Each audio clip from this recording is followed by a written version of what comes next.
संघर्षात आले त्या संघर्षात मी बोलते. सर्वांना प्रथम जय आदिवासी. आता इकडे बसलेले मुलं आहेत मुली आहेत हे सर्व माझेच आहेत, माझे बंधू भगिनी सगळेच आहेत. पण मला एक पहिलं सगळ्यांना सांगायचं का ज्या गावातनं 2 जणांनी ते परीक्षा पास होऊन आलेले आहेत किंवा तालुक्यातनं ज्या तालुक्यातनं आलेले ज्या जिल्ह्यातनं आलेले आहेत तेवढ्यांना पहिल्यांदा फोन करा. आणि तुम्ही तर याच म्हणावा, पण ज्यांनी परीक्षा देऊन जे फेल झालेले त्यांना काय वाटत असेल आज नाही पण उद्या भविष्यात, आजच्या पिढीला नाही, हे जर 17 संवर्धन वर्गाचे जर पद भरले गेले नाही, सरकारने आपल्याला न्याय जर नाही दिला तर पुढची पिढी आपली काय करणार आहे आदिवासी समाज, हा महत्वाचा विषय. आता सकाळी पण सरपंचांनी पूर्ण बरेच सरपंच आले बोलून गेले, ते नुसते येऊन पाठिंबा देणार आणि जाणार याला नाही. आज 6 दिवस झाले ते लेकरं आज उपाशी आहेत, त्यांच्या अन्नात पोटाचा कण नाहीये. हा सगळ्या समाजाला फायदा होणार आहे, त्या 5 जणांचा काही इडा आलेले तेवढ्यांचाच नाहीये. हा विषय सगळ्या समाजाचा आहे. तर प्रत्येकाने फोन करा, उद्याचा निर्णय काय येतो आणि 9 ऑगस्टचा किंवा कोर्टाची याचिका दाखल केलेली त्याचा निर्णय काय येतो. 15 ऑगस्ट आता 4-5 दिवसांनी तर 15 ऑगस्ट येतो, स्वतंत्र दिन आहे. आपल्याला स्वतंत्र आहे का सांगा. हा म्हणजे नोकरीचाच विषय नाही तर गावातला तळागाळातला प्रत्येक गोष्टीचा जर आदिवासी समाजाचा जर विषय जर घ्यायचा असला तर आपण लढतो कशावरती. सरपंच काय बोलतो, मी सरपंच झालो, मला गावातल्या लोकांनी निवडून दिलं, तसं नाहीये. पैसा आहे म्हणून तो आज सरपंच आहे, सदस्य पण तेच आहेत.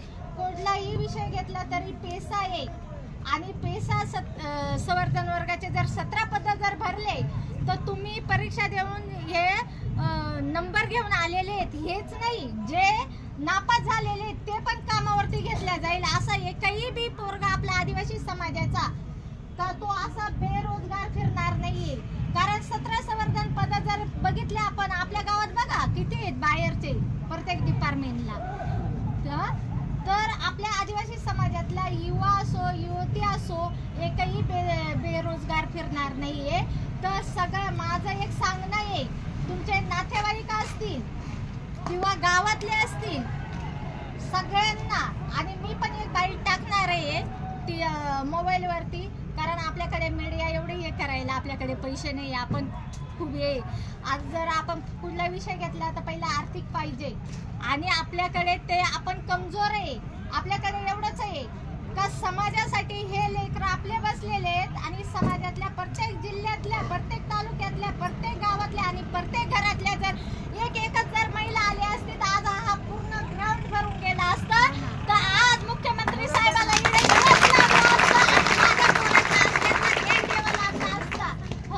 आज मला प्रत्येक ठिकाणी असं वाटतं का आदिवासी समाज फक्त 9 ऑगस्ट आल्यानंतरच फक्त युवा आणि युवती 9 ऑगस्ट आहे फक्त जिजेच्या पुढे नाचायला नका येऊ.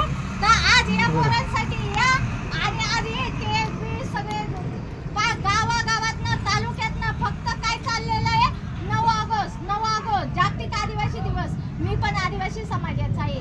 जर ह्या लढ्यात जर ते सहभागी झाले तर असा एकही जिल्ह्यात किंवा तालुक्यात तुम्हाला सांगते महाराष्ट्रात कुणी सुद्धा आदिवासी समाजाचा हात धरू शकत नाही. जिडा आदिवासी समाज उतरल तिडा मुख्यमंत्री काय राष्ट्रपतीला पण यावं लागेल. आज महिला माझी राष्ट्रपती झालेली आहे.